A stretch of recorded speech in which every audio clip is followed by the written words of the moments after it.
उठो, बोलो, विरोध करो।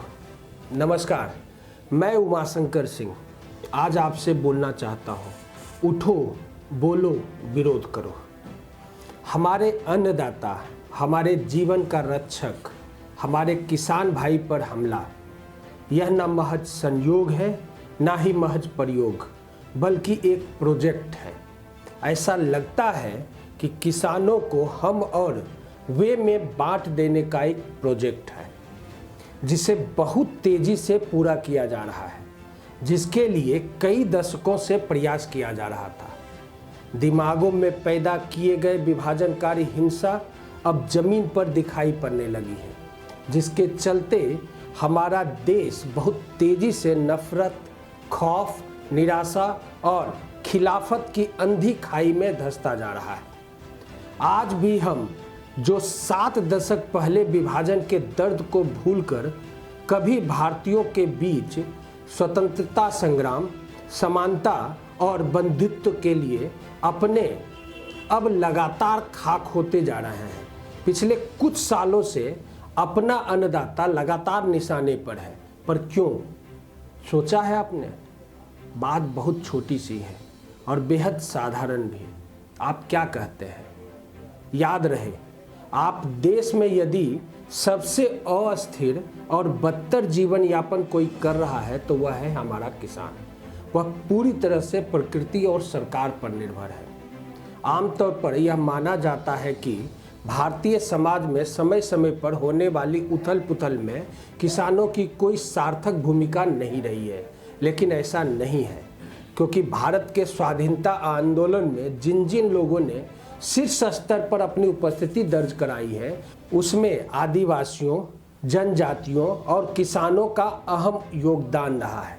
याद रखिएगा, किसान किसी जाति से नहीं है, किसी जनजाति से नहीं है। किसान किसान है, उसमें हर कौम के लोग हैं, हिंदू, मुस्लिम, सिख, ईसाई। तो किसान को किसान के तौर पर देखिए। किसानों पर हमले से मैं बहुत आहत हूँ। पहली बार कह रहा हूँ, उठो, बोलो, विरोध करो। मौका मिला है उठने का, बोलने का, विरोध करने का।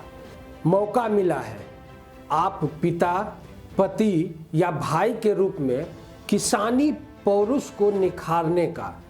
वैसे आपको अपनी मांगों को मनाने के लिए दिल्ली आना पड़ रहा है। आइए, हम नागरिक के तौर पर आपका स्वागत के लिए तैयार हैं। आखिर आप अपने ही तो हैं। आपके मन में 100 तरह के सवाल उठ रहे होंगे। मसलन सरकार के बेरुखी के कारण आपने विरोध की जिम्मेदारी कैसे निभा पाएंगे? खेत खलिहान और विरोध, इन तीनों के साथ कैसे सामंजस्य बना पाएंगे? सनद रहे, ये सब आज आपके साथ घट रहा है तो जाहिर है कि कल किसी और के साथ भी होगा। पर होता है, चलता है। वहाँ हुआ ना, यहाँ नहीं हुआ ना। वहाँ का किसान विरोध कर रहा है ना, यहाँ का नहीं कर रहा है ना। उसके साथ समस्या है, मेरे साथ नहीं ना। कैसे यह सुरक्षित माहौल दिया जाए, यह चिंतन मनन का एक लोकप्रिय राजनीतिक मुद्दा बनकर रह गया है, यह रह जाएगा। पर याद रहे, हर घटना हमें कुछ न कुछ सीख देता है और आगे सीखने को प्रेरित भी करता है। विरोध की शुरुआत भी हमें ही करनी होगी। हमारे लिए कोई दूसरा व्यक्ति कदम पहले नहीं बढ़ाएगा। और यकीन मानिए, जब हम ऐसा कर पाते हैं तो हम अपनी ही नज़रों में उठते हैं और आत्मविश्वास के साथ जी पाते हैं। मैं तो यही कहूँगा, चीखो, चिल्लाओ भी, लेकिन याद रहे कि चीखने चिल्लाने भर से काम बनने वाला नहीं है, क्योंकि ये लड़ाई देश, दुनिया और समाज, परिवार से पहले हमारी अपनी है। और हाँ, सरकार सुनेगा, सुधार करना ही होगा, क्योंकि क्या हार में क्या जीत में, किंचित नहीं भयभीत में। कर्तव्य पथ पर जो भी मिले, जीत भी सही और हार भी सही। इससे ज़्यादा शर्मसार क्या हो सकता है कि किसान अपनी रोजी रोटी की लड़ाई के लिए जान लड़ा रहे हैं और मीडिया उन्हें खालिस्तानियों से जोड़ रहा है। उसके आंदोलन में कई तरह की साजिशें ढूंढ रहा है।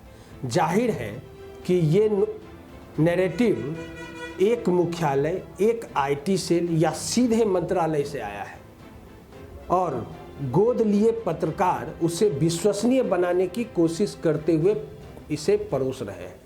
सोचिए कितना घृणित है ये, विभत्स भी। ना कोई सरोकार, ना कोई सहानुभूति, सिर्फ वासना से सने स्वार्थ और उसमें उछल कूद करते एंकर और एंकरानियाँ।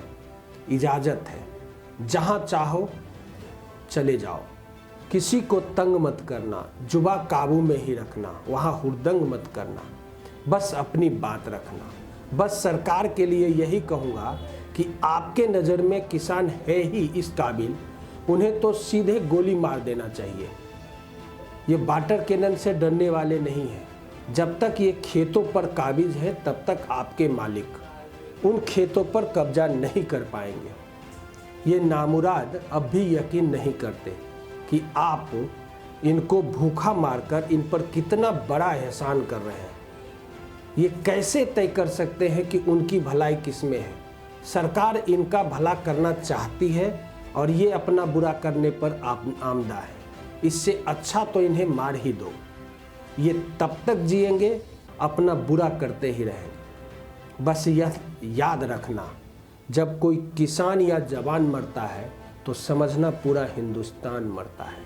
किसान की आह जो दिल से निकाली जाएगी, क्या समझते हो कि खाली जाएगी? किसान की समस्या खत्म नहीं होती। नेताओं के पास पैकेज 80 है। अंत में समस्या खत्म करने के लिए किसान चुनता अपना रस्सी ही है।